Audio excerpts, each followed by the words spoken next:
Fasten your seatbelt. It's going to be a bumpy ride. Chrissie is hilarious. Chrissie, have you ever heard of the comedian Basha K. Ali? No, that sounds like something you yell out before you blow up a plane.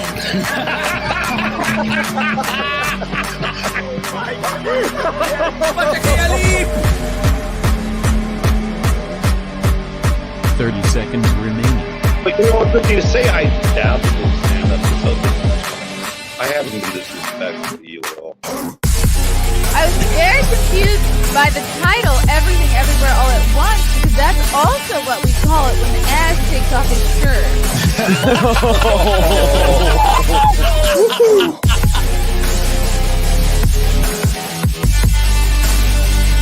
I shouldn't be up here. I should be in school on the other side of the ocean. Hello, welcome to another episode of the Chrissie Mayr podcast. We are on iTunes, YouTube, Spotify, SoundCloud, Rumble, Rockfin, all the places fine podcasts are sold. I'm listening to that intro. I'm like, I think it's time for another Greta impression. I think she's been up to a lot lately since I've done that. Guys, before I bring in our fabulous guest, who I have not seen in quite some time, and if you are a new subscriber, you may not even know about her at all.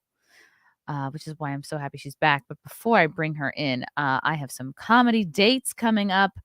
In 2 weeks from now, I'll be at DabbleCon in Rochester.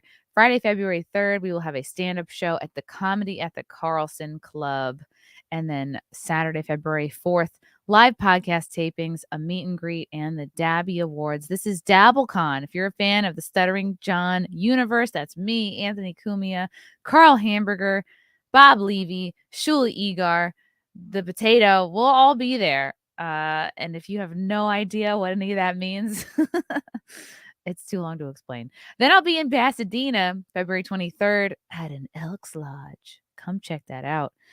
Then a weekend in San Diego, Friday, February 24th and 25th at the Mic Drop Comedy Club. All these California shows, I will be with Lila Hart, so she will be opening for me in Pasadena and San Diego. And in Dallas, Lila Hart will be opening for me in Dallas. It's not on my calendar yet, but I'll be back at Hyenas in Dallas beginning of May. I believe it's the 5th and 6th.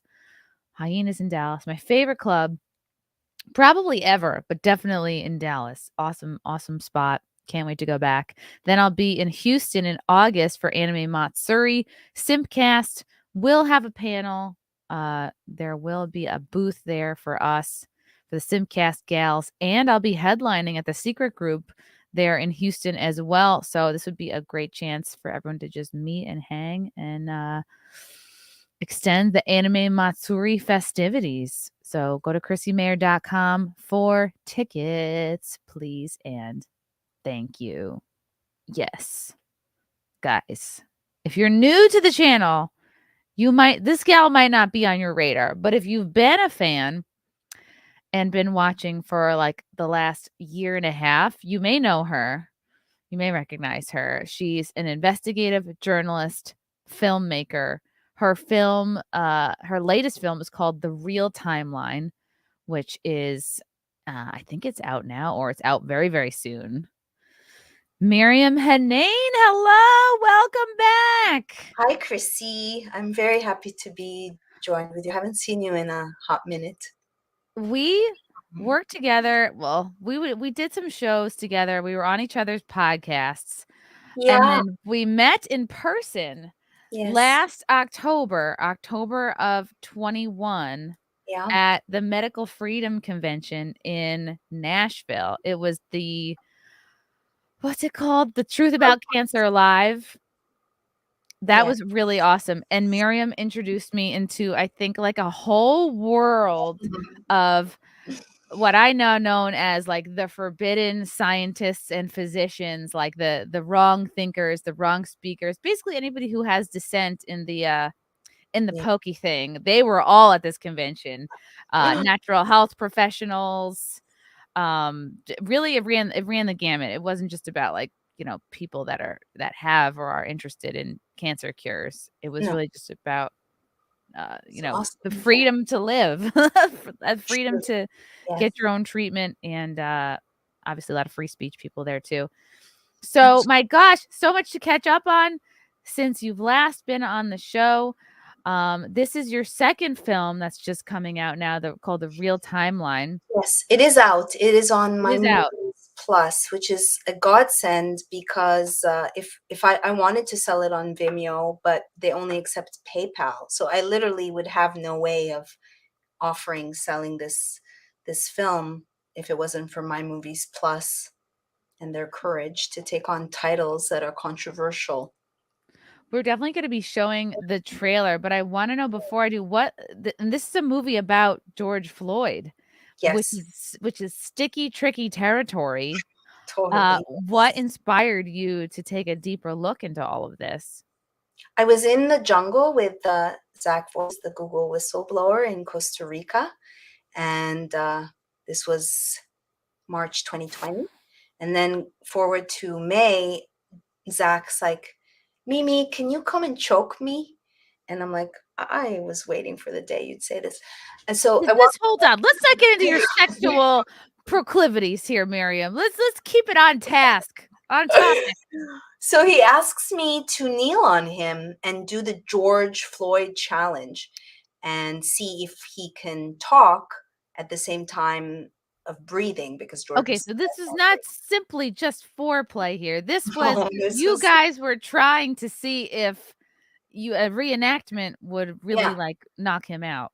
Yeah, and people were doing this all over the country. I know Steven Crowder did the George Floyd challenge, took it up even further a notch, like recreated it, I think, months later. So then I told him, if we really want to know how he died, I should call the medical examiner. And so the next day I called the medical examiner and they said it's going to take weeks and weeks and weeks, yet So hours. Yeah. You, Miriam, an ordinary person, were able to you were able to contact George Floyd's Well, as a medical journalist, examiner. as a Okay, journalist. okay. I mean, back in the day, I used to have a lot more sway or access as a real journalist. Of and course. how to I mean, like, move I just forward. didn't know how many roadblocks there was to Yeah. something like this, because most people, I think, probably wouldn't even try. At that point, shortly afterwards, like I witnessed in real time documents being scrubbed. So, for instance, the Mercedes-Benz is not George Floyd's, and they scrubbed all VIN records after 2018.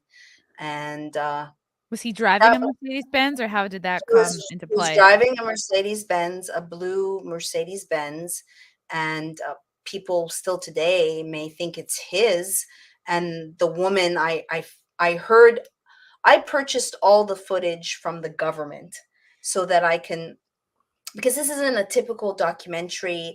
Let's say if you compare it to Candace Owens' film, my film is looking at from 7:30 to 9:30 from the moment this event starts to the end in sequence using all the footage. So it's a very simple tactic, but I think genius, into show people here's the event like you've never seen it before, because they consciously and purposely wanted to manipulate the masses and prey on a collective wound and emotions by just showing Darnella's footage. And so I was just covering it and writing articles. And then fast forward to Derek Chauvin's trial, 2021, I'm like, why don't I write a book? And then I, for myself, wanted to recreate certain chapters. I'm looking at the chain of events. So then I'm like, wow, there's all this footage. I purchased basically thousands of dollars. I purchased the exhibits from the from the state trial. So, for instance, people who say, "Oh, he's not dead," in the movie, I show autopsy pictures. I show what happened in the ambulance. Wow. I show moments after they leave, like never before seen footage, and I scored an amazing editor, Sean Hibbler, and I had watched a film in August. I mean, I've inhaled everything possible regarding George Floyd. I've looked literally under every nook and cranny, which is kind of my style. When I made the bee film, I became an expert on bees, and now I could say I'm a leading expert on George Perry Floyd. And the book, which is titled George Floyd, A Multi-Layered PSYOP Examined, is not out yet, but Wow. it's Cool. really, Great title. thank you. It's true. I'm Very so censorable, a very censorable title. Yes, which is why, in part, I might end up taking his name out because I was threatened by an attorney, and that's why I removed the name George Floyd, and the hashtag is the real timeline, because the Floyd family, the estate, has filed 12 trademarks at least, everything under the sun, creating a veritable George Floyd theme park, everything from keychains to seminars, t-shirts, coffee cups. So they've Oh, traded, and wow. the lawyer, I tried to contact the lawyer for the estate, because I found a document from a Tanner Floyd who claimed that he was the real father of George Floyd. So I called just to get a statement, and I called several times with no callback. And then I called and I said, I've been commissioned to write a book. I worked for MSNBC to be like, I'm one of you. And she called the next day, and then she told me that it was illegal I said, are you saying in the United States of America it's illegal to write a book on a public figure? And she said yes. And I said, oh, let me record that. I don't give you permission to record. I said, okay, well, let me write down the notes. What was that again? And she hung up on me. But then I went to look up the trademarks, and there are 12 different trademarks. It's pretty disgusting. So George Floyd's family has trademarked any use of his name. I mean, that sounds pretty grifty to me. And especially they're trying to make him out to be this martyr, this, this Black Jesus, this hero. Modern Why would Messiah. they prohibit people from using his name? Yeah, exactly. Write a glowing autobiography, write a glowing story of his heroism. Well, there's been one book by two Washington Post journalists that have dialogue with George, Chrissie. And I'm like, that's fiction. The guy's dead. How did you recreate? So the amount of BS in the book, and I befriended Maurice Lester Hall unexpectedly, who Who's was that? Was that his he's the dude roommate? that was with George that day. Oh, And wow. Okay. he's in jail. How He's did in you meet jail him now. or contact him? So I suspected that Maurice Lester Hall was a snitch, based on the behavior of how the state treated him, initially saying that he was going to be a key witness. And then he had to plead the fifth, because the reason why they weren't ever going to make him a key witness, because it would come to light that George gobbled tons of, different drugs. And so I'm like, it looks like he set George up. Maybe he's a snitch. So I applied for a FOIA, and and sure enough, for a hot minute, he was years prior helping the MPD. And then there was a phone number. So I called him, and he started speaking to me. He thought that I was a Washington Post journalist. And Let's hear your Washington Post journalist voice. well, these were two Hello. guys. Hello. Okay. I'm a media whore.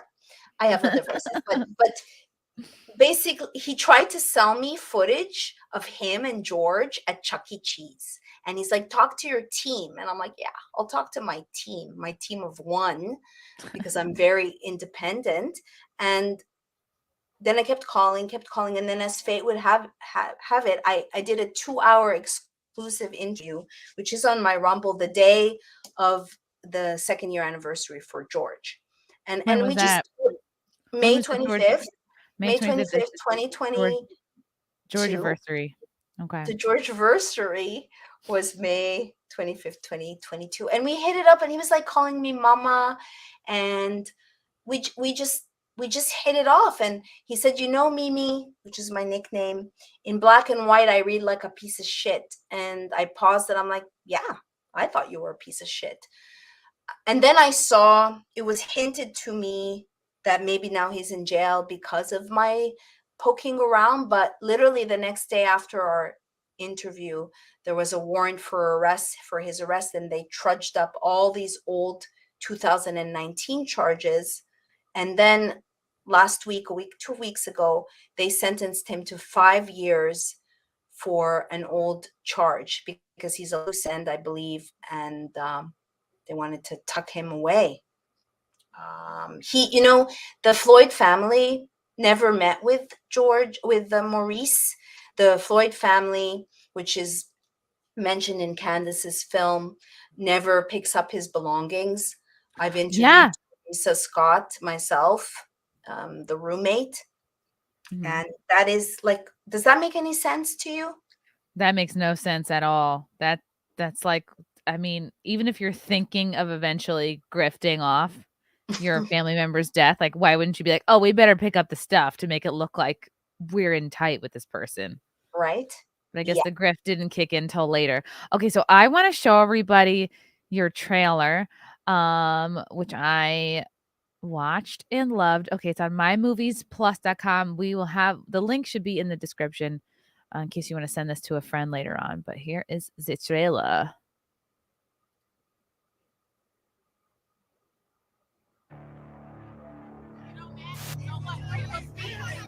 Freedom of speech, folks. Oh, my internet, no. Oh no. Don't touch me. I got this all on camera. Watch out. Don't touch me. Oh my God, this is great. Third precinct is up in flames. We begin with breaking news in South Minneapolis. Caught on tape, a black man pinned to the ground.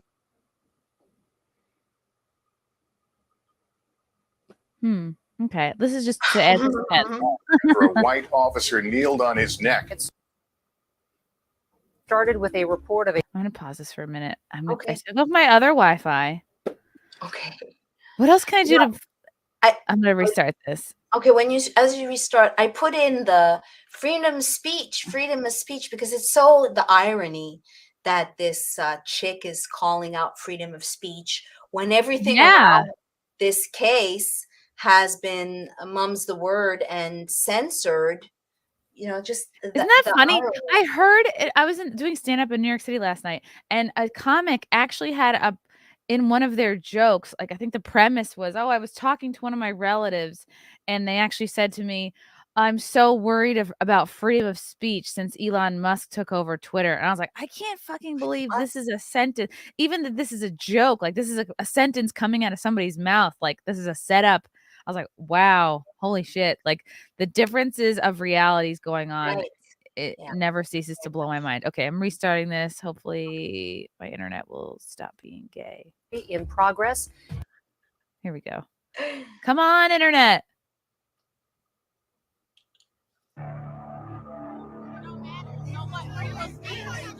Freedom of speech, folks. Don't touch me. I got this all on camera. Watch out. Don't touch me. Third precinct is up in flames. We begin with breaking news in South Minneapolis. Caught on tape, a black man pinned to the ground, later dying after a white officer kneeled on his neck. It started with a report of a forgery in progress and ended with Floyd's death. The situation has become volatile at the 3rd Police Precinct tonight. As police officers and protesters clash over a man's death. Miles from Minneapolis, anger, frustration pouring into the streets of America. I can't breathe! It all stems from this video.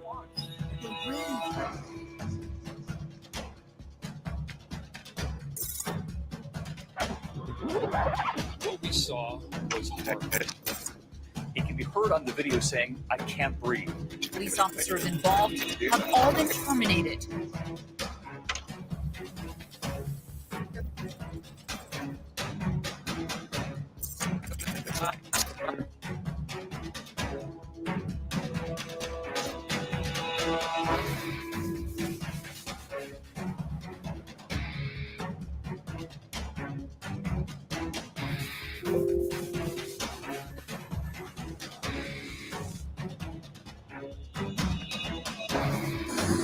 see your hands. You can ask Mr. Adams about me. That's Maurice. Man, I'm scared as fuck, man. Let's start breathing. It's gonna go off on me. I can't choke. I can't breathe longer.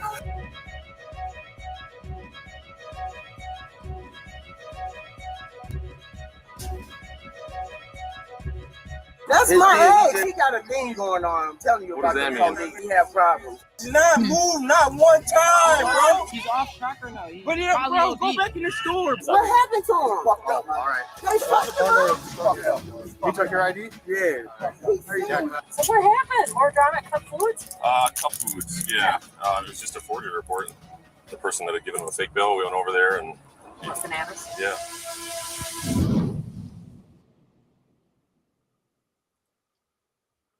I'll hold off on making any bananas jokes. You ever wonder if like Cup Foods, like if they're kind of like a destination point now, like if they have like the George Floyd sandwich or something, like because people must be stopping by there to be like, respect or whatever. There's the George Floyd Plaza. That is hallowed ground outside of where he died. Like you can't even walk on it. You know, they literally did make him a modern messiah. But Cup Foods is pretty, last I checked, pretty not, nauseous of the whole thing. And it's quite a wonderment that their store is even up. And you have to wonder why. And I expose a cover up that no one else on this planet has discussed regarding Cup Foods. In my book, I have a whole chapter looking at the history. Like, for instance, those cameras, the milestone cameras across the street, they were put in there to keep an eye on Cup Foods. It's in Blood's territory.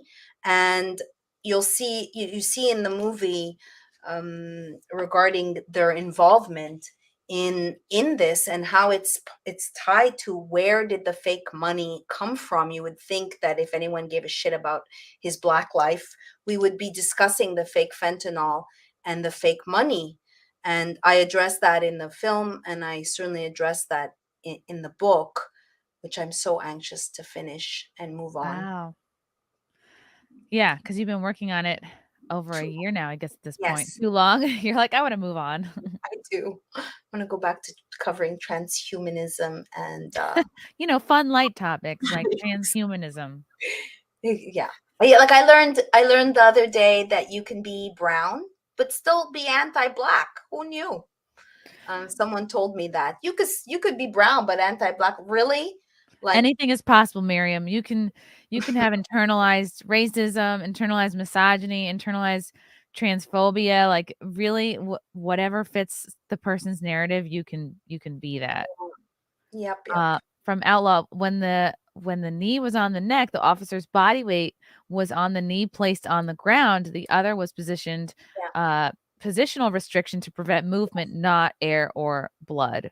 Yes. So to speak to that, I do address that in the movie and the film. It's called camera perspective bias. And also to tell the audience that at the state trial of Derek Chauvin, which I covered extensively for Activist Post, it was revealed that the prosecution blurred out the image in the 588-page police manual that showed the training technique. And in reality, they were also within their right to use a hobble, which in my opinion, tying a man's legs and arms together, it looks a lot more slave-like and racist than what happened. But because the ambulance was coming, they didn't use the hobble.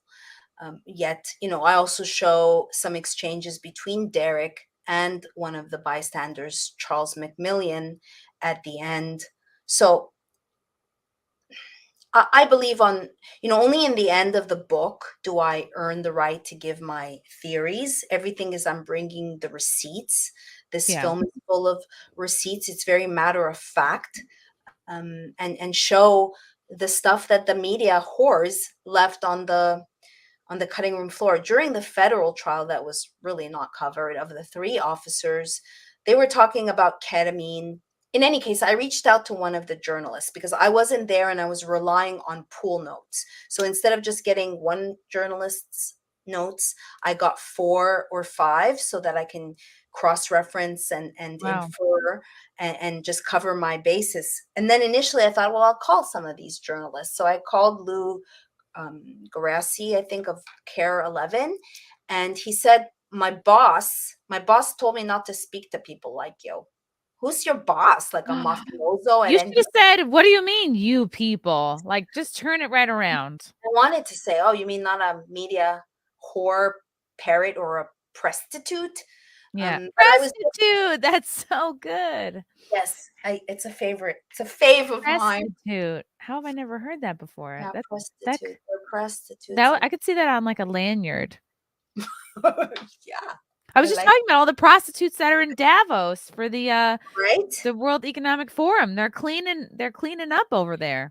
No shortage of people whoring themselves, selling their souls for to be part of the sick society club, I guess. I mean, if you're going to suck dick, don't suck a globalist dick. I mean, come on. Of all the dicks out there. Use your dicks carefully. Don't suck a dick that eventually wants your demise. You know, don't suck a dick that wants to depopulate you ultimately. Agreed. I agree. Okay, so the fake this is a good comment here from Outlaw too. The fake money was in exchange for the drugs. Drug dealer gave him drugs and told to buy him X inside with this money. It is a way of laundering money without making the purchase yourself. Ooh. Yeah, What are your thoughts on this? that's interesting until you see my movie and you see the relationship between Cup Foods and see that it's actually Maurice that takes money from George. And so again, where is the source of the money? And I also talk about the arrest that was made in January as Wuhan was shutting down, the $900,001 fake bills that were intercepted by the Minnesota state. But to your point, what is really going on here underneath it all? I call it Ozarks on COVID. So if they were running with the government, complicits, and the Mexican cartel, a money laundering, drug trafficking operation, and everything is shut down under the Rona, so you don't have your legitimate businesses to clean your money, let's just burn it all down. And in fact, I asked myself, I wonder if Lake Street, which seemed to have a lot of shenanigans, which is where El Nuevo was, had most of the damage to the fires. And indeed it did. It also had a higher percentage of crime that occurred. But as Catherine Austin Fitts says, that wasn't a rioting pattern. Those were investment opportunities. And indeed it was. So, think about Ozarks on COVID. For the book, I've interviewed dozens of people, including a Mexican journalist that wrote a book called The Mexican Cartels Don't Exist, because early on you're like, it looks like the government is in cahoots with the Sinaloa cartel. And in fact, all of the folklore, the songs, the movies are just to keep up the appearances of this supposed war on drugs. Wow. Oh, man, it would make so much sense. So, like, it doesn't seem so far-fetched that our own government is like, what, pretending to be Mexican cartel, or has our own, either has their own people or hired their own people out there to be working with the government to pose as the cartel, but basically they're like 100% cognizant and pushing and facilitating all this now fentanyl coming into our own country. Yeah. And what is that, like Depop, or they just want chaos, or like all of it? I definitely Depop, because it's the number one killer, surpassing the supposed cases of COVID, which we know a lot of, is side effects. Safe and effective. All the died suddenly. It's very safe. It's very safe and effective. T.S. Burton, thank you for the super chat. I just want to say Maryam is amazing. Please check out her work. Thank you. Thank you, TZ. And also, please do come to Give, Send, Go. I want to tell people that I raised $1 million to make an award-winning film, which was Vanishing of the Bees. And it's been 10 months plus, and I haven't even reached 7,500 of a measly 15,000 to just cover my costs. And it's really pathetic, the amount of censorship that I've experienced. You know, like I'm not Well, even also, on bees Amazon. are a lot less controversial than George Floyd. I mean, most people are on board with bees. You know? Yes, although Bayer and Big Pharma, Big Karma, Big True. Ag is not too keen. And this story, yes, this film, even though I'm getting such good feedback because they've never seen it like this, which is the truth. It's still being suppressed. Thank you for seeing the movie. Gravy I'm show. I really loved your George Floyd movie. It's so good. And thank right you. before we went live, I was like, "Hey, Maryam, have you seen Candace Owens's George Floyd documentary?" Which I have not finished watching. I remember I started the Candace Owen doc, and then I like got busy, didn't finish it. But she, it looks like she got a couple interviews. Like she talked to the roommates, and that's when I first learned Right. that the Floyd family never tried to pick up his stuff after he died. What are your thoughts on her doc? And do you feel like it's a little bit, I don't know, coming into your Well, territory? it was about a year and a half ago. George Floyd has taught me a lot about the fuckery and the fakery in this world.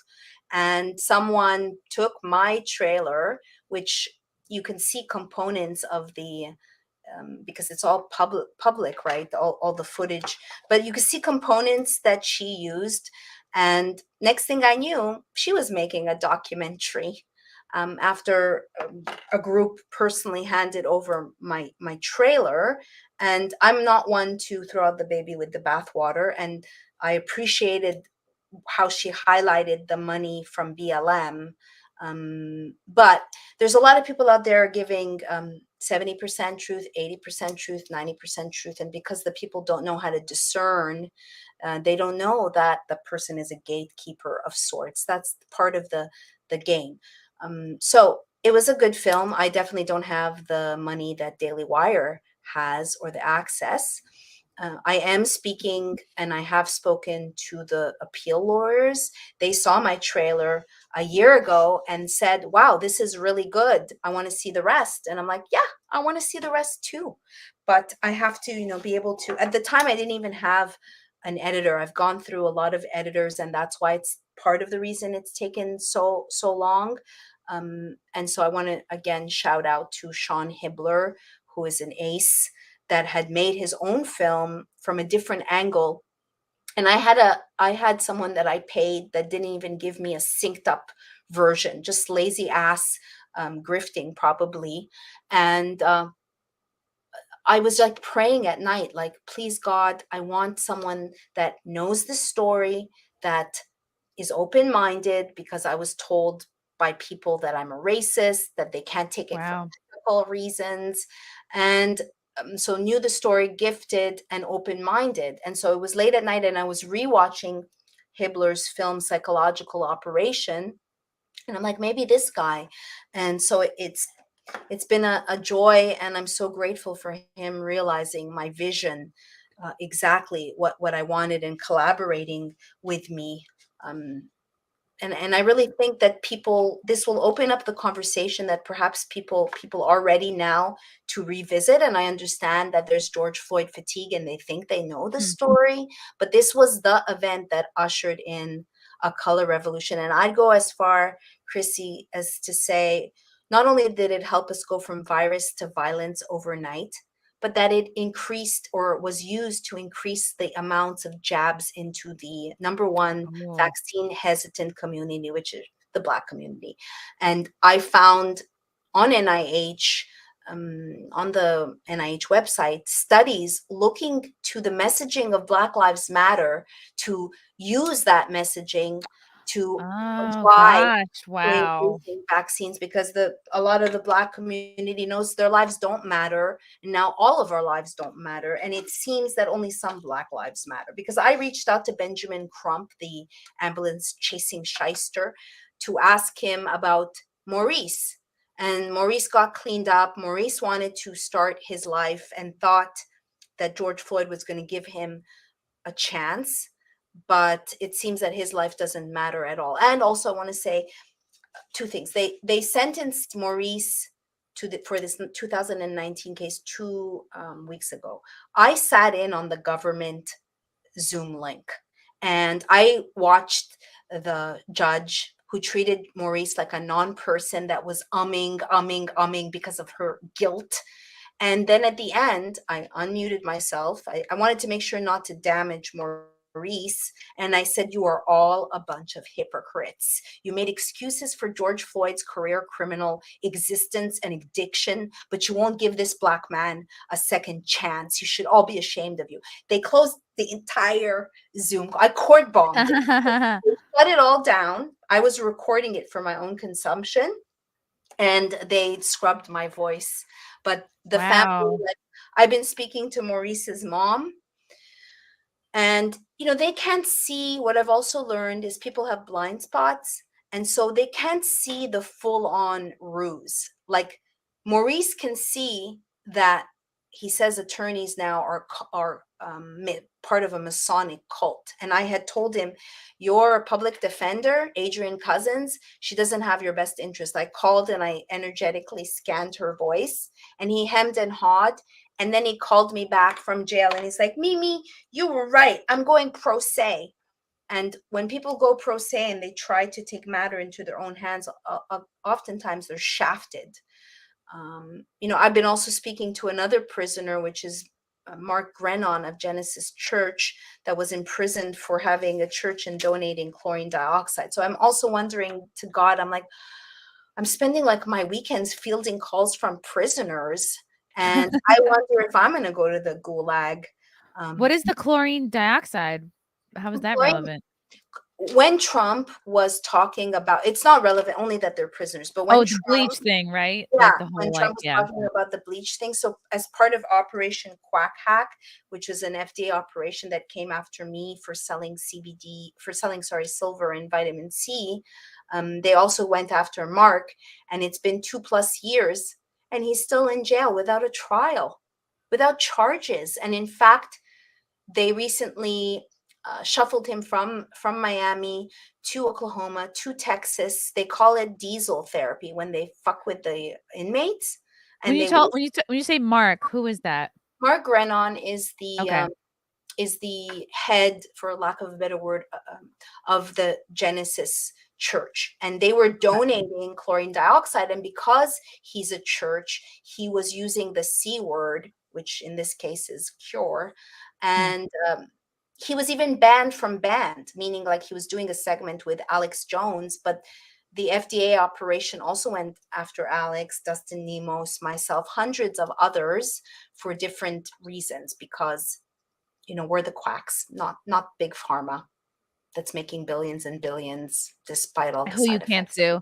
So it's, there's so much working against you here, Maryam. Like, as an independent film producer, you have to, not only do you not have the budget of a huge outfit like a Daily Wire or an Amazon or anything like that, but the challenges you faced with, I have to find an editor who's kind of based, or at least anti-woke or something. Every single person you work with and employ onto this project, like, it sucks, but unfortunately they have to be open-minded, and you do have to kind of be like, what are your values? Do you value like the pursuit of truth, or are you a little like brainwashed? And you have to kind of suss that out, because you don't want somebody, like, it's like, okay, you could go have a paradigm shift, on your own time, but like you need someone focused, and if someone's starting to be like, oh no, I'm cool, I can handle it, and then they start going, oh my God, their whole belief system is being flipped upside down, who knows if they might possibly, try to stick throw a monkey wrench in your project, or whatever. You just never know, or just out the gate try to sandbag it or something. Well, it's just Sean Hibbler, and luckily My Movies Plus, because My Movies Plus allowed me to sell the film on my own on Vimeo, but Vimeo, despite it being 2023, only accepts PayPal. So without them, I would have this amazing movie and literally no way to try to recuperate my costs and offer it, because I'm not going to offer it for free, because I do a lot of stuff for free and I need to live too, and I'm talented and never look at something. I'm not motivated by money, and you know, so. But right, this cost you money to make. It seems like every piece of footage that you got for your film you had to buy, and so there's a lot just in footage, and you're not some like grubby grifter. You're like, you probably just like, I want to make back like what I spend buying all the footage, and then have a nice finished product, that people can see. Yeah, absolutely. If you were trying to stream this, you wouldn't even do a film about George Floyd. So the fact like, oh, pick a popular topic, and then you have these dummies. You're trying to make money and profit off of a horrific murder. Meanwhile, the fucking family has applied for 12 trademarks and ka-chinging. How much money? 13 million here, 27 million there. Darnell for a very common name, by the way. Lots of people, other than this one particular guy, I'm sure are named George Floyd. And what if they want to start a business or do something? So there's challenges in just making the thing. There's censorship as soon as you get it out. I'm sure you could, I know Lila Hart, who she and her husband have made a couple of films about like voter fraud, and I think they're currently making one about COVID. They're gonna. I know the first one is on band.video. Is that something you would look into, in terms of distribution? Well, My Movies Plus is a distributor. We've agreed that in 2 months I'll release it on Rockfin, and I personally from the get-go felt that this would be a title that would really do well in the foreign market. So already approached by a German distributor where they're not cuckoo for Cocoa Puffs, but they know of, I think this will do really well, but I haven't yet explored that. I was just invited to screen the movie at Anarchapulco, which I'll be attending in Mexico, which I'm very excited to screen it. The screening I did like kind of on the fly for my 50th birthday on Sunday was very well received, but it was, I kind of just whipped it together. So yeah, I'd love to get it out there.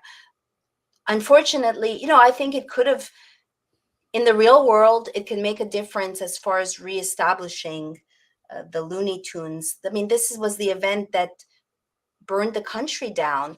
Oh yeah, this is the other question I wanted to ask you before, and thank you for reminding me. So you said this event made us go from violence to violence, and it convinced more of the the vaccine hesitant group, the ones whose maybe relatives remember the Tuskegee experiment and told them about it, and they have very real reasons to be hesitant if they know, something like the reason why Planned Parenthoods exist and are placed where they're placed. So you can understand the hesitancy, but how did the violence of BLM and George Floyd's, overdose and dying and everything surrounding his death, how did that lead to like more, in your opinion, based on your research, how did that lead to more jabs?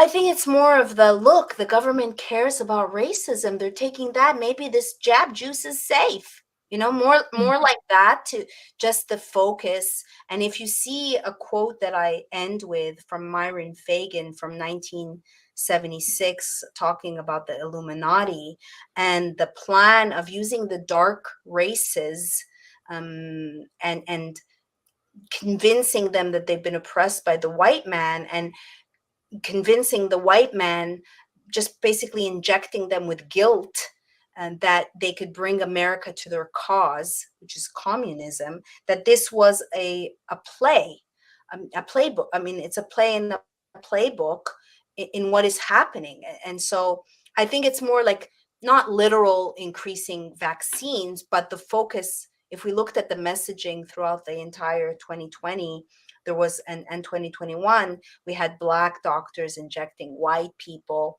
In this case, we had like a Black forensic pathologist that was the sidekick of Michael Baden, the Hollywood pathologist that never even had a report, an official report, and never even was at the Derrick State trial. He came in to cause damage, derail the narrative, and leave. And when you look into Benjamin Crump, who, if you watch the Trayvon Martin hoax by Joel Gilbert, who I interviewed and who was integral in kind of consulting with me and encouraging me, that this guy is a crook. And a lot of the money that was raised, like they made history with a $27 million civil suit that was announced during the week of jury selection. Did people that really are victims of police brutality and racism get that money? Hell no. Wow. Benjamin Lloyd Crump, he worked on Trayvon Martin, Michael Brown, George Floyd, the Flint water crisis, the Johnson & Johnson baby powder lawsuit, Dante Wright, Ahmaud Arbery. It's like everybody. Breonna Taylor, Jacob Blake, like all the names you hear when they say the names. It's like this guy's doing well. He's profiting off of all this. Absolutely. He's been referred to as Black America's Attorney General. So this guy's a grifter, huh? Big time. Anna Mason. And I show in the movie, we show at the end him whispering into one of the sons, supposed sons. I don't believe that it's really a son. And I found kids that they've hidden from the press. And I've even found hush money that I haven't talked to in great detail, but a $5 million judgment order against George Floyd dated May 1st, 2020 for a baby mama and a baby child that you've never heard of. So was that hush money? Because nobody could tell me on record. No one from the estate, from the courts, from the child division can tell me what it is I'm looking at. But I purchased the debt of George Floyd. I purchased the $20 debt from I paid Cup Foods. I did a FOIA on his social security number, and then I waited a year until I could find a courageous PI to run his social. And wow, I found that. Yeah, this is what real journalism is. And people, I would hope, would support real journalism. Like, I don't want to go off on Andrew Tate. It's not that he's a journalist, let's but all these do it. people Let's go on an Andrew Tate rant. We're here for it. Fuck that. Like people, but he says things that are true. Yeah, things that we've said 2 years ago. So if you see anyone being amplified to this extent, like I wish that I was Andrew. Oh, you're censored. I feel so sorry for you. Have you had your bank account closed? Now this whole other shit that's coming out regarding AT. I don't know, but I just it's like the trafficking. Yeah, trafficking charges. Yeah, but for him to be the face or the spokesperson for free speech, get out of yeah, here. it's a little icky. Get out of here. I should have done this earlier, but lots of people are saying you look incredible for 50. Outlaw Trio, Matthew Hammond, no way is she 50, at most 40, but not 50. Get out of here. Well, I mention it because there's a lot of 50 also just energetically coming to 50. Like I bounced against. You look awesome. Thank you. It's unbelievable. I'm actually in disbelief. I was like, can we do a fact check here? Let's run your. Well, I'm a functional medicine coach and consultant. I have a health and wellness company, and I've reversed lupus. And I say that because I'm here to help people. There's no shortage of sick people, overweight people, and there's things that you can easily do. And I believe this is my temple, and that we're dodging poisons, that we have to pay more money to not be poisoned. And I'm thank you, TZ. I've been preaching no poison since making Vanishing of the Bees. And I was also hit by an SUV, dragged 50 feet, literally had to learn how to walk again, remove the metal rod from my leg. But yeah, there's a lot of. When did that happen? To you, I have it on my. How did I not remember you being dragged by an SUV? I feel like I should have. This was in my femur. That looks This like a metal flute. rod. I That know. looks like a middle school, like a piccolo. But so this was in my Wow. left femur. I was hit outside of the Bodhi tree in West Hollywood and dragged 50 feet. I was 29, and I fought to remove the rod, and it was really my initiation into real health and not HELLTH health. So that's why also I've been covering the jabs period since 2012. And for those of us who have been in this space, we were expecting this. You know, if you look at my pinned tweet, I did it in 2019, Chrissy. I did a spoof on vaccine hesitancy, and I called it Vaccine Mania in Vitriol Disorder. I'm very proud of it. This retweet, this right here. Yeah. The following public service announcement is a spoof on the Ministry of Truth's latest Wikipedia entry on vaccine hesitancy, a condition that doesn't even exist. Do you suffer from vaccine mania and vitriol disorder, also known as VMVD? According to medical freedom fighters and functional medicine practitioners, VMVD has been identified as one of the top global threats in human history ever, violating not only the Nuremberg Code, but common sense itself. Symptoms are as follows. Do you have an allergic reaction to real science, empirical data? I love and this logic? accent. Thank you.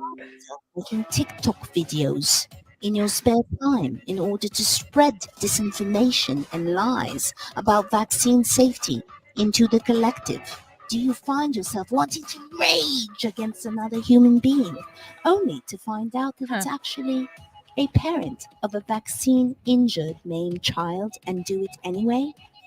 Do you get a proverbial hard-on every time the MSM announces some type of viral outbreak that's going to take us all down? In the world that I want to live in, you are so free to turn yourself into a pincushion. Just don't ask us to do the same. This is Maryam Henein, investigative reporter. Over and out. 2019, the Rona wasn't anywhere on our radar yet. Wow. People were not thinking about it then. It was very low key. People were talking about bird flu, but that flew under the radar. It just was like, maybe if you were in the army or something, or some kind of like military, you had to get the jab for that. But most it wasn't.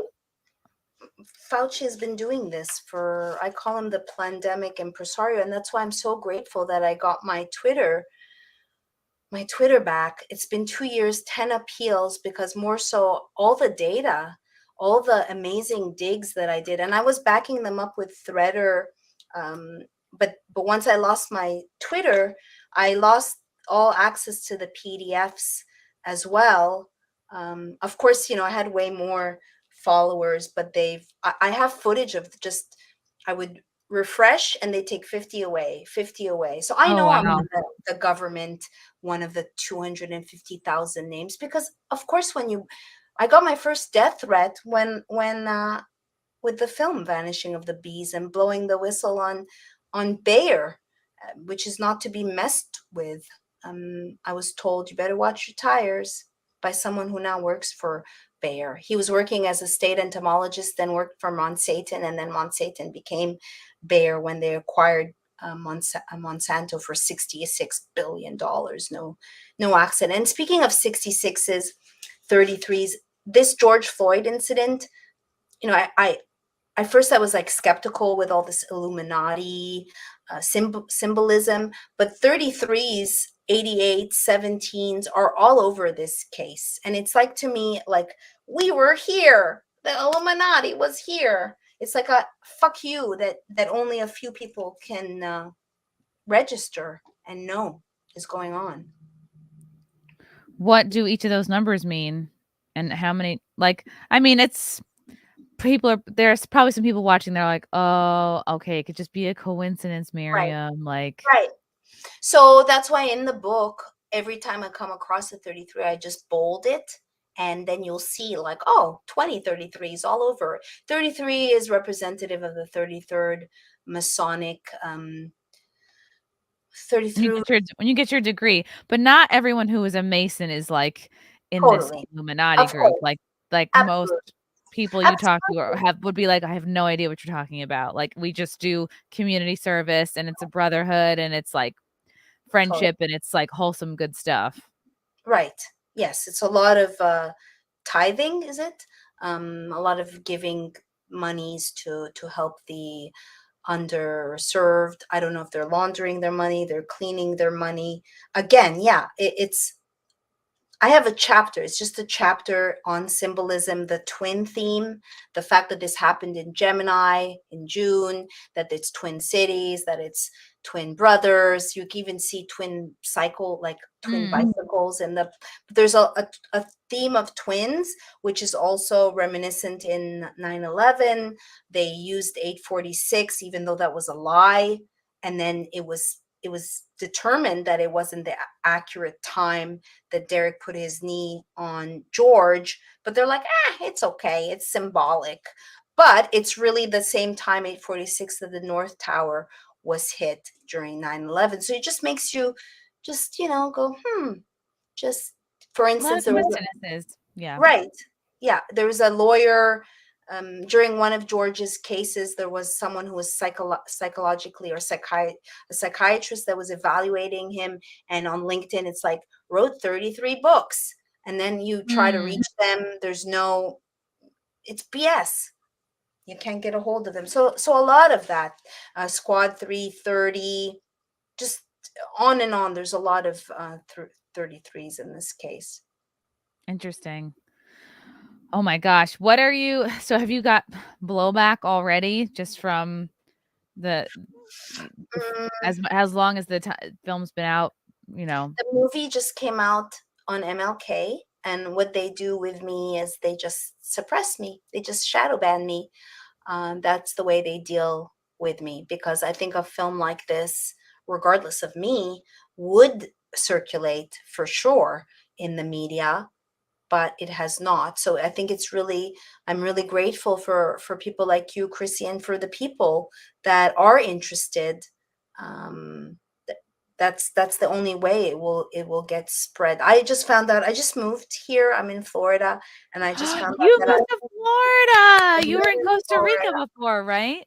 I was in Costa Rica. Then I went back to be with Zach, live in SF, and then also, I don't think you know that I had a 6-part series called Shadowland. It was a smear piece by NBC and The Atlantic that just came out 2 months ago.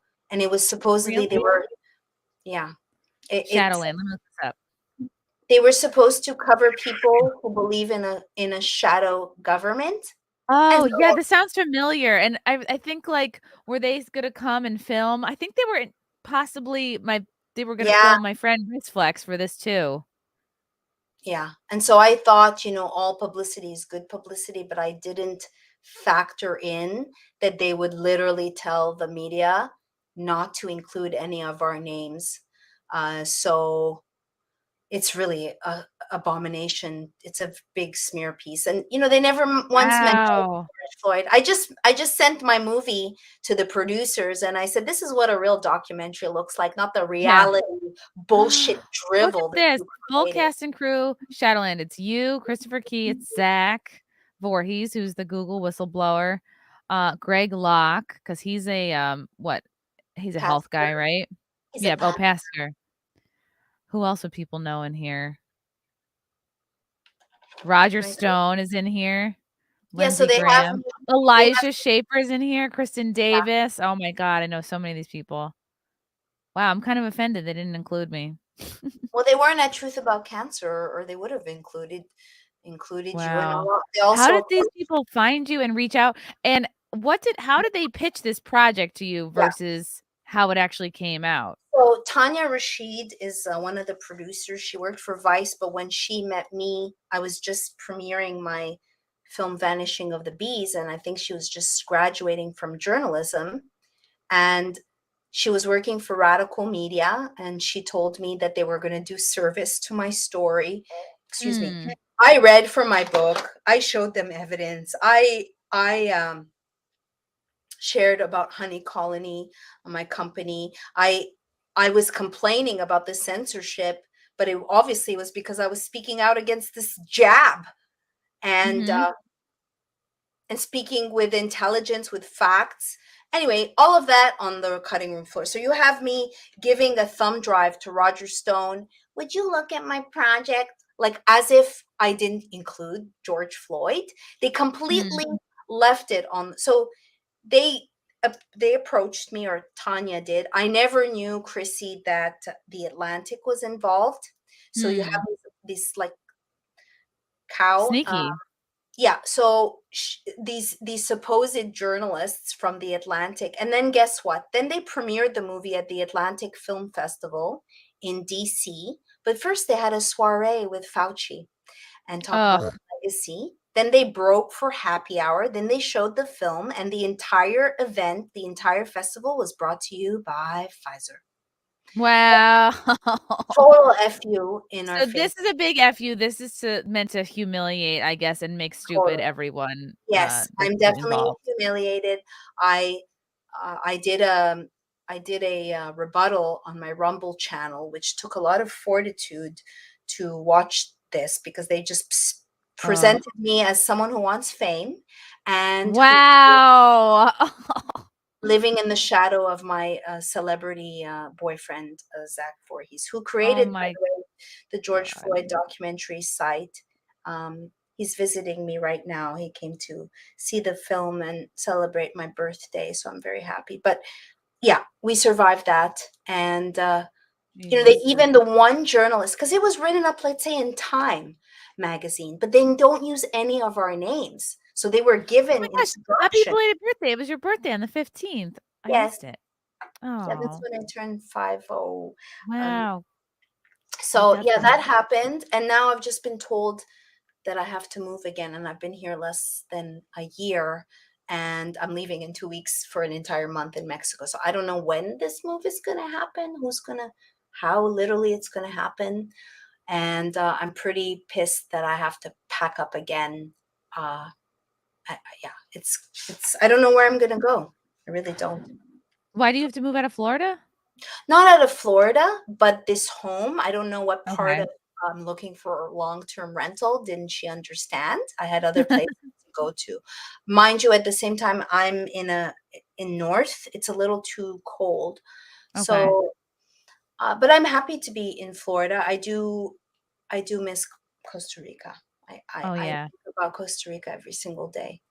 Fealty said that the Shadowland was their last chance to try and slander everybody before they start begging for all the amnesty that they hope for. Oh, yeah, God. wishful thinking. I hope so. I was not very nice to Joe Berlinger. He's like, oh, let's set up a Zoom call to talk about your concerns. My concerns? The movie's already, your fucking shitty series is already out. Please spare me the feigning bullshit. Right. Like, whatever. Wow. So it's really, how many episodes is it of this? It's 6. I'm in 5 of them. I think the Mimi Meltdown is in 4. But I would just invite people to go to Rumble and see my rebuttal. Your rebuttal. It's like this happens to so many of us. Sydney Watson and Pearl were just in this Vice panel about feminism, and Sydney had to do a rebuttal and was like, yeah, we shot for like 3 hours. They cut it up. Only 45 minutes is what they put out. They do these things to make certain types of people look bad and other types of people not look so bad. And it's got to feel so frustrating, and you must feel so powerless. But thank God, like, we have our own platform still, and any place, where we can speak and be like, hey, this is what really went down. This is my actual experience with this. Yeah, you I'm just got to surprised. get that out there. I've had quite a handful of people like, oh, I love your work. And I'm like, my work's not in any of that. You love me in that series? Oh, check out my work, because they really do not do justice to any of us, and it's a mishmash drivel crap because they're shoving in child trafficking and Q, Wow, of course. part of, They and all love of to bring up Q. Oh my God, Q is their golden goose. It's like right. their favorite piñata to hit because goodies Right. always fly out. Totally. Yes. And you're the stick, you know? And I take responsibility. I chose to do this. So there's that, I have to take I just didn't think it was going to be Yeah, that but they were bad. purposely sneaky. It sounds like they didn't tell you the Atlantic was involved at all. They weren't honest about what they were going to do with it. And I'm sure they cut out all the important stuff. Oh, so much they cut out, and I feel my rebuttal probably helped them with the ratings, because it's such crap. And I feel also betrayed by Tanya Rashid, sorry, that was supposedly a colleague that looked up to me when she was a student graduating from journalism, only to use me and others at the cost of their ratings, to smear us. And the Atlantic, is it stemming from Tavistock? Is it CIA? They are integral in perpetuating disinformation right now. Yeah. It's gross. But it's almost like I want to watch Shadowland to like know who I should be following. Like I'm just anything that at this point, anybody they tell me who's wrong or dangerous or spreading misinfo, it's like that's who I want to focus on. That's who I want to talk. Like I want to have all these people on the show. I had Christine Hutchison, who does work at the border. I did interview her after the fact. And, I want to say that I think maybe they also had some controlled opposition, or some people who are not who they say they are, that makes the real people in the series look bad, if that makes sense. I won't name names, but some of the characters that they followed, I wonder if they're 100% real. I really do. You mean like other people that they covered in Shadowland? You mean like other? Yeah, like there's someone, I'll say his name, Bobby Lawrence, who talks about Sovereign, and I don't know how legit he is. I would argue that the person who got smeared the most is the person who represents journalism, which is me. Wow, yeah, this is Bobby Lawrence here. He's in 4 of the episodes. Isn't it funny how they're all titled, They Need to Hang, This Was Planned, It's Demonic, The Enemies of America. They Need to Hang is my face in a yeah. sticker, and it makes it seem like I'm saying they need to hang, and I never say, I don't share violence. I mean, at least it's an IMDb credit. Let's see, what does that get me? What else? Yeah, you got creds. You got credits. The irony is my first job was at MSNBC, was working for the Peacock when I first came to Los Angeles from Montreal, Canada. And then I quit because I was appalled at the way they covered the news in this country, and so salacious, all about the sweeps and the ratings. So that's the irony, that I used to be part of the mainstream, and now they make smear pieces about me. My first internship in college was at NBC. So like that's, I mean, where in New York? Where? Yes, I worked at Dateline. Under Ron Phillips. Yeah, I thought I wanted to be a reporter. I really thought I wanted to move out to like Alaska or Michigan or something and be like a local reporter, and then like eventually move my way back. But I was like bored to tears working at Dateline, and then I got the internship. Research? I was a production intern. It was like, it's like you're making copies.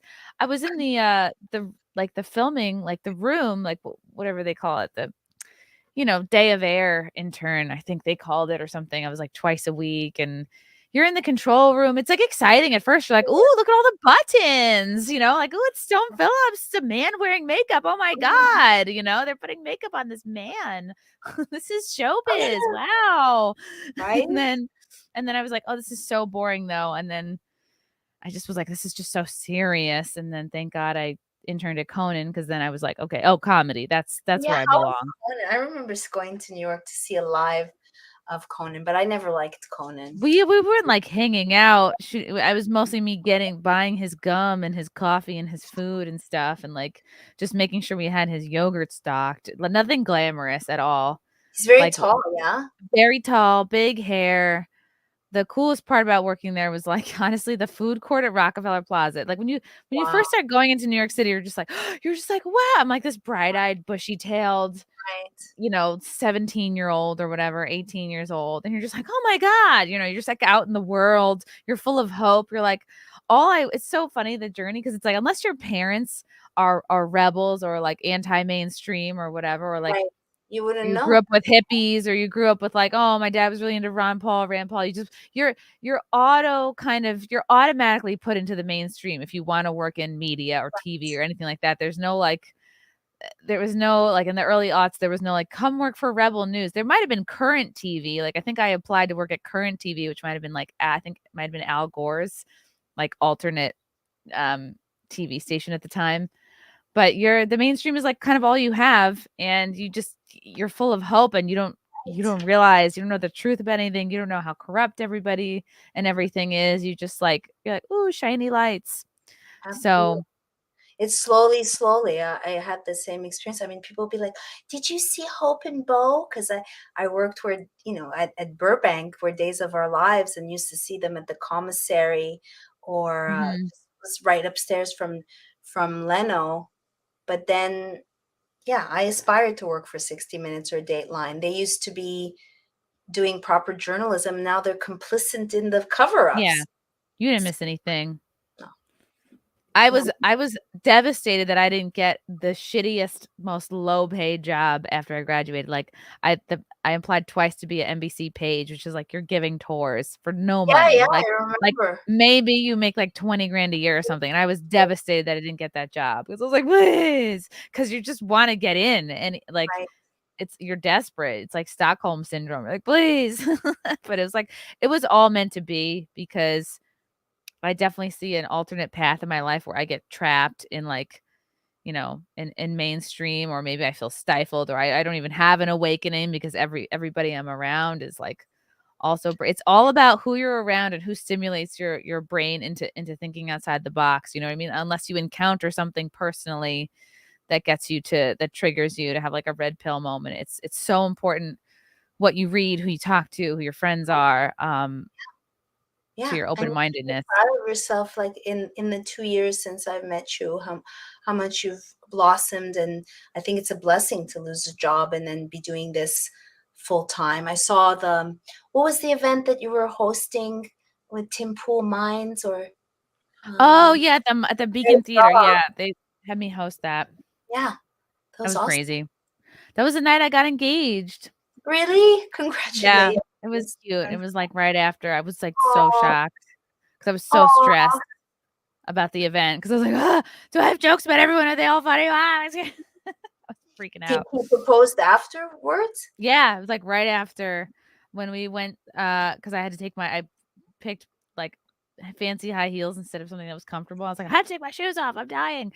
And so we go back to the hotel, and I'm like just changing, and all of a sudden it was like, I was like, oh my God, it's happening. So it was really cute. Congrats. It was cute. Fun. I believe in love. Aw. Love. It's good. Is so important. Health. I do believe in love. I came around. What was your sort of first like red pill moment or issue or conspiracy that made you go, oh my God, like the world is not what I thought?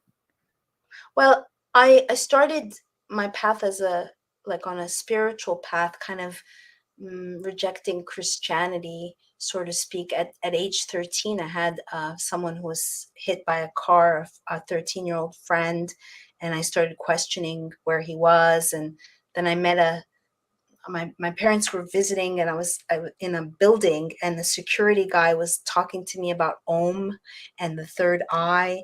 And I was like 13 and started reading Shirley MacLaine's Out on a Limb. And so I had peeling the onions. I worked on Zeitgeist. And so I knew from the beginning about 9/11 that it was inside job. Like, it didn't take convincing. And then slowly, I think being a journalist and then seeing how they were losing their minds, or just at NBC, how much they were after ratings. Like, I remember one story I tagged along with the cameraman and the reporter, because I was producing news for online website, and someone had died. It was a Hispanic couple in South Central, I think, or Watts, and the child was on the father's shoulder, and a gang bullet hit him. So if he wasn't on his father's shoulder, and then I just saw the way the reporter was like, how do you feel? Just going into the vigil. And I was like, I can never do that shit. I could never be so insensitive, or just so then I quit, and then I was writing for Hollywood Reporter and Penthouse and LA Magazine. And then I started doing research for British TV companies as a researcher. And I didn't have tattoos. I didn't have a shaved head. So they used to say, you'll be our secret weapon, Maryam. You look so wholesome. So they'd be like, Maryam, can you find us a pimp? Can you find us a porn director? Can you find us a madam? And so I found myself, spending the weekend with a madam prostitute porn actress, and seeing them snorting meth. So it just slowly got, being raised in a very sheltered Egyptian household, and then just slowly, and then I guess from first experience, what they did to me and my career, as opposed to being embraced, got more and more ousted from the mainstream, slowly but surely. So you did this. The first film you did was about bees. Why was that shadowed? Like, why was that controversial? I don't think it's more the aspect of calling out, blowing the whistle on Bayer, and calling out all these poisons, calling attention to the adulterated food supply. And to me, it really opened my eyes, because I battled with being chubby, and they used to call me tub of lard and fatso and crank call. And so I went through a lot of different diets, and after I had my near-death experience, that just that's when I stopped eating gluten, sugar, dairy, like in 2007, before it became in vogue. And then I started selling, I launched Honey Colony, and then I started selling CBD, and I was one of the first in the online space. So then they came after me for that, and I lost $250,000 because all the processors were shutting me down. So I literally couldn't make money. So I was banned from PayPal as early as 2017. You're like the OG debanked. I'm an OG. Yeah. And when Chase shut me down, I had someone tell me on Twitter. It's always Chase. It is always Chase. Yeah. But Chase, JP Morgan, Vanguard, Rothschild, they invested $30 billion to eradicate racism in banking. So then I called, and I'm like, racism in banking? Like what, being broke is because of white supremacy? We're going to give loans to minorities and whatever. It's all bullshit. So when I called and I said, last time I checked, I'm kind of brown. How about my brown life? Why tan, yeah. They wouldn't give me a reason. But is that why I don't know why they closed my account down, my business account down. You just like recently lost my Venmo, and then they went after he's not my employer anymore, but they closed down his PayPal, and it scared the shit out of him. Wow. And still today I tell people, like, I'm not even allowed on Amazon, on Venmo, on YouTube, on like and they're like, they look astounded. They don't believe that this is actually happening. So I think it plays a toll. And I know other real journalists like Ryan Christian and Danny Katz, who wrote the movie Plandemic, and is a friend, just have experienced the same issues.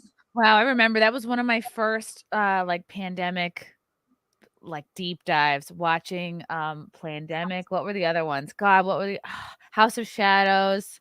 What was the other one? There were a couple that were pivotal movies that came out that were kind of Oh, before they had time to be like super censored. Right. Yeah. Out of no, what was the other one? There was one more. Shadows. I wonder which one. If anybody in the chat knows, it's gonna bother me. Is it Shadowgate? Was it with Millie Weaver? The Tory? I watched that too. No, there was another one that was like about like the chrome, and that kind of stuff. Oh, yeah. I don't know which one, but I definitely saw Out of Shadows. Yeah. And then that guy was at the Medical Freedom Conference. Right? Yeah. Yeah. He was Mike Smith, and it turned out that I had dinner at his house when ex-boyfriend worked on one of the movies with Christian Bale. So I had been in his house and I was like, do you remember? What's so random? But we asked him that at Truth About Cancer, asked him, what do you think about the Alec Baldwin? And he shared all the holes in the story. And isn't there news about Alec Baldwin? What's yes, happening? He's being charged for involuntary manslaughter. Him and the female armorer are both being charged, and I think the guy who handed him the gun is just got a misdemeanor. I like mentioning that it's a female armorer. Supposedly, she got in through nepotism and was not well trained. Really? It's all rumors. I'm just stating it as truth. It's more fun that way. Yeah. Yeah. I mean, did you follow the Anne Heche death? The Anne Heche thing, like apparently she wasn't even dead or something. They like carted her off while she was alive. What was she trying to like blow the whistle on Ellen? Or because of her film on chemtrail, Right. or her movie regarding child trafficking. Yeah. There was one guy, I think black pastor, who I forget his name, but he did a like 3-hour dive. I had snipped a bit from it, but apparently she died on Prescott, and the intersection, like in her lineage, if you go back, she comes from the Prescott family. So I can't do justice, but he did a whole deep dive. There was definitely some shenanigans. TZ saying she's alive. I love a good deep dive. Oh, he says that she was still alive. Yeah. A lot of people looking into CP died suddenly, which is why somebody like Eliza Blue has to be careful. I mean, there's so many people looking into it, working on things. Yeah, I saw Eliza Blue on I heard her on Tim Pool. And I don't know who it was saying it, but Andrew Tate, they talked about Andrew Tate, and someone's like, but he says so many good things. And she said over and over again, yeah, nothing that none of us have said in the past 2 years. But somehow because he's amplified, then it makes it seem like it's coming from his mouth that he birthed these notions. It's not true. Because this is the power of confidence. If you're confident about what you're saying, people will go with you and be like, oh my God, he invented being based. I never followed him before. I don't even know what he came from, the OnlyFans world. I don't know either. He just popped up. I don't know. I think he looks like a fancy seal. That's yeah. Like, he's not my type, so it's hard to stay interested. Yeah, he's definitely not my physically type. I'm just like, Not. I know he's just like sort of muscly and greased up, and like, I don't know. He just doesn't seem like a sweet man. Yeah. I did very much enjoy interviewing Ian Crossland. Yes, how was that? How was your Ian interview? It was great. You guys talk about graphene? Yes. We talked about graphene. We talked about bees. I don't even remember all the things that we talked about. And then I didn't know that he was friends with Andreas Curtis, who I also listened to. And I think Andreas is fascinating, intelligent, such a mind. I love the show. Almost too much of a mind. I get overwhelmed. Yeah, he's done the show. He can talk. He knows a lot about a lot. So yeah, I like that he can connect dots. And he's into Tartaria. My roommate is into Tartaria. We live next to a star Oh, fort yeah. where we are. So Fun. he turned me on to Andreas, and yeah, he's quite like when he sent me his. I said, "Can you send me a bio?" I thought he was bullshitting me when he said worked for Tim Pool, was in NASA, Yeah. and something else. Founder of Minds. Yeah. Yes, Ian Good is resume. one of the founder of Minds, and now supposedly working on his muscles. Good. It's about time. That's all he's missing. That's all that's missing from the equation is a nice set of shoulders, you know? He's got the great hair. He's got the nice disposition. He's a good listener. Now all that's missing is abs. So I'm here for it, Ian. Eating more protein. I can't Supposedly. wait for the progress pics. Yeah. Right. And Yeah. he should be doing that shirt with he should be doing Tim Pool with his shirt off, you know? I mean, the world is watching. Why not give him a show? I joke Chrissy in the household. I'm like, do you realize that there's chickens out there that are making more money than all of us combined? In my next life, I want to come back as one of Tim Pool's chickens. Imagine not having to work or like worry about anything because you forget everything because you're a dumb chicken.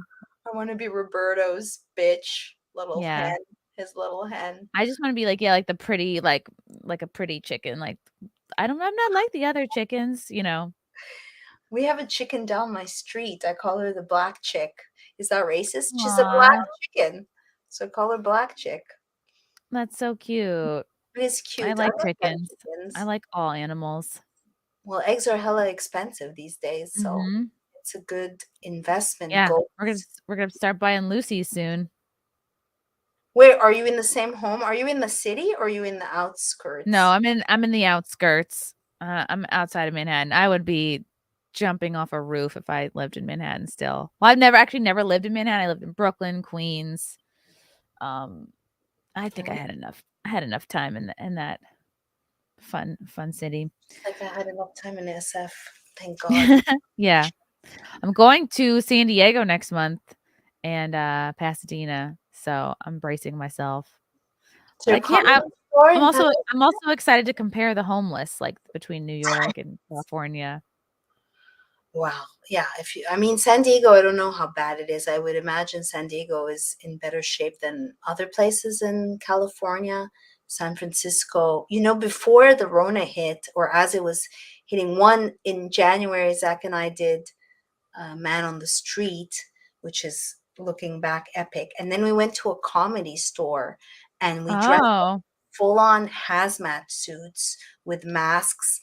And this is, again, before anybody did anything. And they looked at us as though we were cuckoo for Cocoa Puffs. And we joked to go back. And there was a gay comedian, who was gay.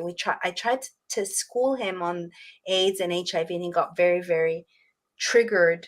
But yeah, we were ahead of our time. And here you should have mentioned monkeypox. Oh, right. That was pre-monkeypox. Pre-monkeypox, which I think they've changed the name due to its racist status.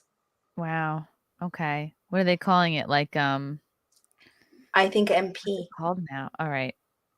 AIDS pox. No. MP, I think MP. But yeah, they were doling out jabs in monkeypox vaccines. I don't know. I think that kind of tapered off. I haven't heard of monkey. That's the thing is, if we're changing monkeypox, we got to change chickenpox, because then what? Is that now offensive to the chicken heads? Where does it end? Right? Why is monkeypox? You know, I'll say, just circle back to George before we close out. So he's holding the banana. As it just so happens, the woman in the car goes in the E17 says, "When bananas." So I just looked when he was holding the banana. I'm like, Curious George. And Zach told me, like, Maryam, that's racist. I'm like, dude, George, that's a beloved children's book. He's holding a banana. So I look up the last book in the series of George Floyd, of Curious George, is Curious George Goes to the Hospital. And Curious George ends up in the hospital because he swallows a puzzle piece, which could symbolize the truth, drugs. And then he's seen by a doctor, and Dr. Baker, and the medical examiner's name was Dr. Baker. So it's just a coincidence. I guess. So many coincidences. So many. They So should never question them or look into them. Yeah, absolutely not. Do not question. 2 + 2 = 5, Winston. Mm-hmm. And 2 + 2 = white supremacy also. Follow Maryam on Twitter. Her newly reinstated Twitter at Maryam Henein, MaryamHenein. Also, drop a couple bucks on her Give, Send, Go. The link is in the description. Check out her website, MaryamHenein.com. Watch the trailer. Check out the movie. How much is the movie? If someone just wants to like buy it tonight, like I believe I think they can rent it for only $4.99. What, $5? Less than a price of a fancy Starbucks latte. You could watch. Yes. Sorry, and if you use B Lady all caps, and you want to subscribe, because they have amazing titles on My Movies Plus, so you can use B Lady, and I think you get 20% off their entire subscription. So okay, I'll add that to the description. B Lady gives you gives you a discount. Yeah, on My Movies Plus. Amazing. Thank you. Cool. I hope I know how busy you are. I hope you and Frank can find the time. This was great. I can't wait to watch it. Yes, it sounds really interesting, and I like that you dive deep into some things that maybe a Candace Owens overlooked or did not want to touch. Oh yeah, and definitely. yeah, Someone said this movie doesn't hold a candle to Candace's film. I'll take it. I'm excited. Everybody, follow Maryam, watch her movie, support her. We need more independent, fearless journalists such as herself. So support my girl, and we will see you next